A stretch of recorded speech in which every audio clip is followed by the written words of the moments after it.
Želim podati izjavo na zaključku seje Komisije za nadzor javnih financ, ki je bila delno zaprta, ker je tako zahtevalo in predlagalo Ministrstvo za finance.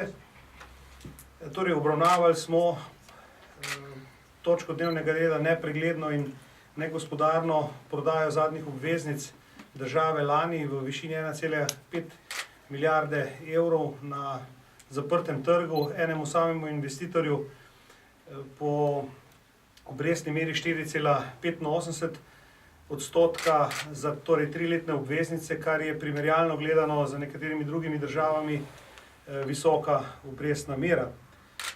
Torej, minister je tudi danes vztrajal, da spregovori o vseh vprašanjih, ki izvirajo iz gradiva, torej zakaj 3-letne obveznice, zakaj ne daljša ročnost, kako to, da je potekalo to na zaprtem trgu enemu samemu investitorju, kakšna je strategija zadolževanja države v tem letu in v prihodnje, tudi zakaj se ni vlada odločila za uporabo ESM mehanizma kot neke alternative tak dragemu zadolževanju, kajti vemo, da se po ESM mehanizmu da ceneje priti do finančnih virov za države, ki imajo težave z bančnim sistemom oziroma z financiranjem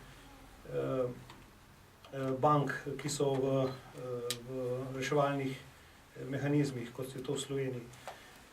Torej, minister je seveda tudi nenazadnje, kakšna je provizija pri tem poslu in komu so bile te obveznice prodane. Minister je vztrajal, da govori o tem na zaprtem delu seje in moram reči, da je na zaprtem delu seje tudi odgovoril na vsa vprašanja. Pri čemer smo tako sam kot predsednik, kot tudi člani večkrat ministra prosili, da je le v interesu javnosti, v interesu vseh davkoplačevalcev, da vedo, komu so te obveznice prodane, zakaj tak način prodaje in kako bo s tem tudi v prihodnje. Minister je vztrajal na svojem in ker smo le ocenili, da je bolje, da na to temo spregovorimo in damo tudi svoje mnenje o tem, smo seveda se o okoliščinah te prodaje in tudi o nameravanih zadolžitvah v prihodnje seznanili na zaprtem delu seje, zato me, spoštovani, prosim razumite, da moram spoštovati zakon in s tem v zvezi tudi omejitve mojih izjav, kajti minister je izrecno zahteval, da se določene podatke tudi zaradi bodočih aktivnosti Ministrstva za finance na mednarodnih finančnih trgih pač ne razkrijejo. To je upravičeval pravzaprav s tem, da bomo po denar na te trge še šli in da se moramo držati določenih pravil igre, ki jih je tem ljudem, kjer smo doslej se zadolževali, tudi ne dajati razlogov manjšega pa znižanega zaupanja. Torej, sam ocenjujem, da, oziroma dovolite mi na začetku, da izrazim tudi en globok protest. Protest, da se današnje seje Komisije za nadzor javnih financ niso udeležili predstavniki Banke Slovenije.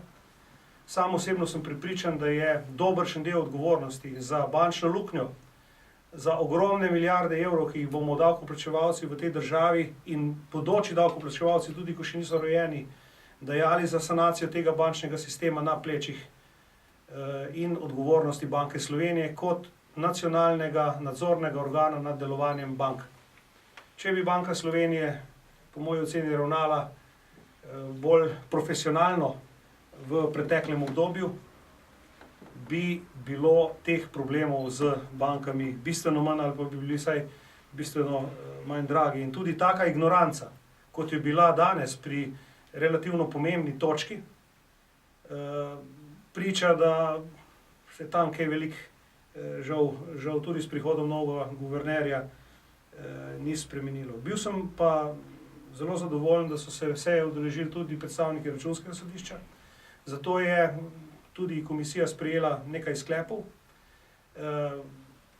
Eden izmed teh je, da seveda predlaga Računskemu sodišču, da opravi revizijo smotrnosti in gospodarnosti tega posla oziroma te konkretne prodaje obveznic 1,5 milijarde evrov konec lanskega leta oziroma v zadnjem kvartalu lanskega leta, predvsem z namenom, da se ugotovijo vse okoliščine tega posla, tudi v luči očitkov o negospodarnosti in netransparentnosti, in da se seveda tudi potem s strani Ministrstva za finance spoštujejo priporočila oziroma ugotovitve Računskega sodišča.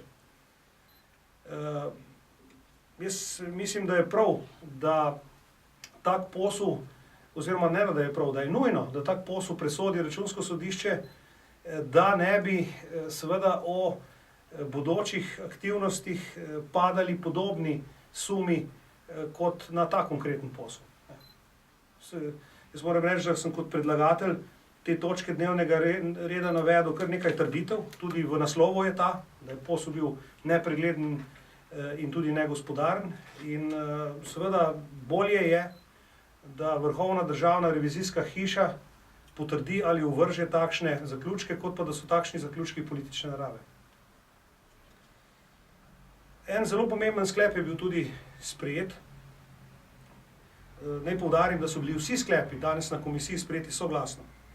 Podprli so jih tudi vsi predstavniki koalicije, kljub temu seveda, da ima opozicija v tej komisiji večino. Zelo pomemben sklep je bil in bi bil zelo vesel, da da misliti predsednici vlade, ko snuje in piše koalicijsko pogodbo za naslednjo leto, oziroma za to leto, ki je še preostalo v tem mandatu. In sicer ta, da je višina javnega dolga v Republiki Sloveniji relativno visoka, še posebej pa je zaskrbljujoča struktura javnega dolga. Saj smo v primerjavi z nekaterimi drugimi državami relativno visoko zadolženi na tujih trgih, ne na domačem trgu.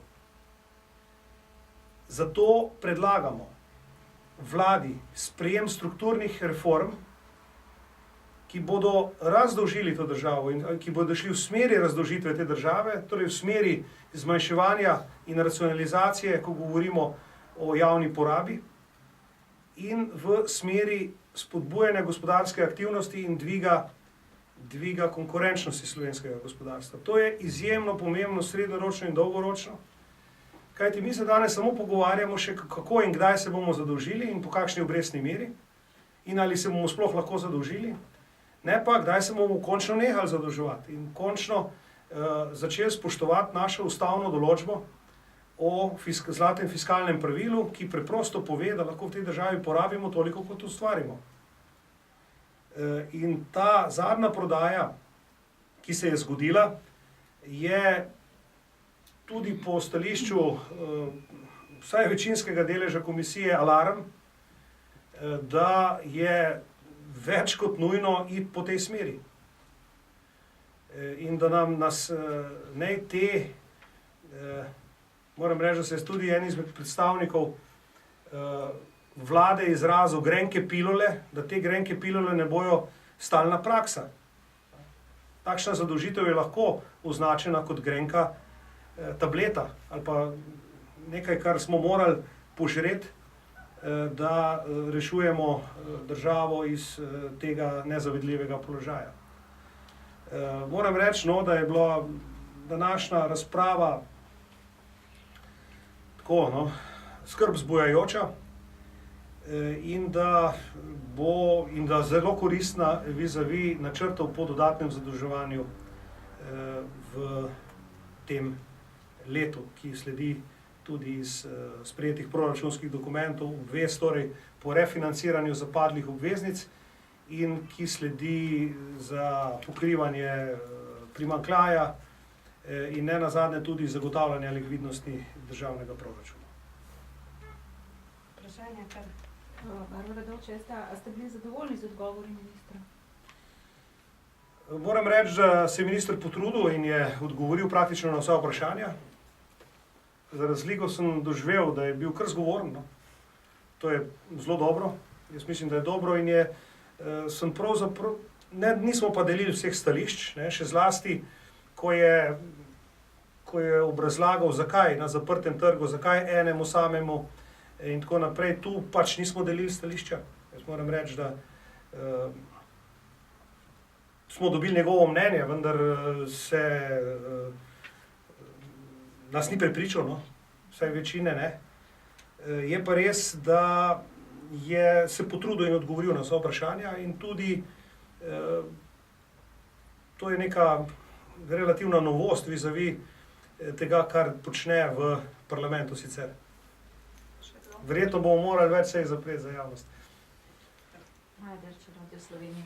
Ali vas je minister prepričal s svojim odgovorom na vaše vprašanje o državni pomoči? Ali je bila zadnja izdaja zaprta neke vrste državne pomoči? Ne, ni me prepričal, ker to je zelo povezano s tem, ker ni pač investitorjev preverjal na odprtem trgu. Tega preverjanja ni bilo, on je utemeljil, zakaj ga ni bilo. Vendar menim, da je s tem zelo povezano pač ta izbor enega samega, brez preverjanja na trgu, ali je v tem primeru možno govoriti o državni pomoči. Zato je tu seveda nismo delili stališča, ampak še enkrat vam lahko povem, da pač jaz ostajam na svojem stališču, on ostaja na svojem stališču, ampak to ne sme tako ostati. Zato smo tudi predlagali Računskemu sodišču, da opravi revizijo gospodarnosti in smotrnosti, ne zgolj pravilnosti.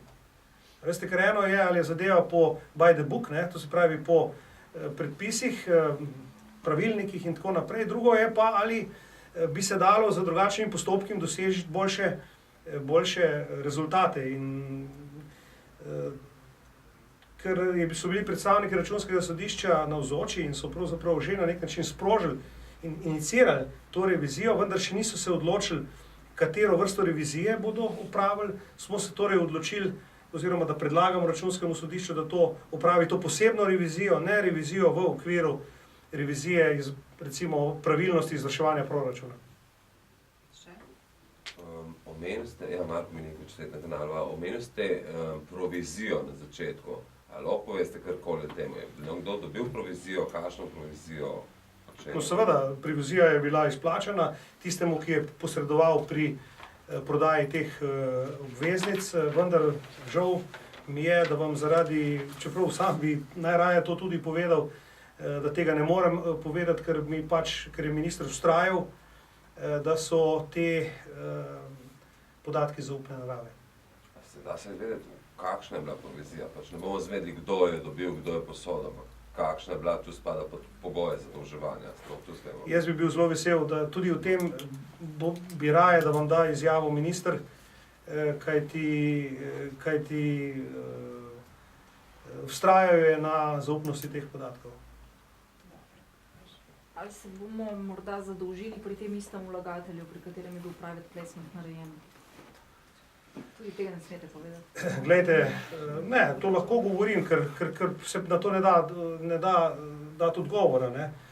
Namreč način, kako se bo zadolževala, je bil strani ministra pojasnen na komisiji, kako se bo skratka zadolževala, vendar je minister vztrajal, da neka taktika oziroma te konkretni tehnični načini, kako se bo država zadolževala, so zaupne narave, ker bi s tem sicer država razkrila pomemben del, ki vpliva nenazadnje tudi na ceno in ponudbo. Ni pa izključil nobene možnosti, to se pravi, da je bilo vnaprej znano, da se podobnega načina ali kakršnega koli načina več ne bo posluževal. Skratka, odprte so vse možnosti tudi za prihodnje. Če prav razumem, tle ne gre za kakšne zakonske omejitve, gre čisto poslovna skrivnost v bistvu, da se ne postavlja. Tako je. Jaz sem, seveda je tisti, ki je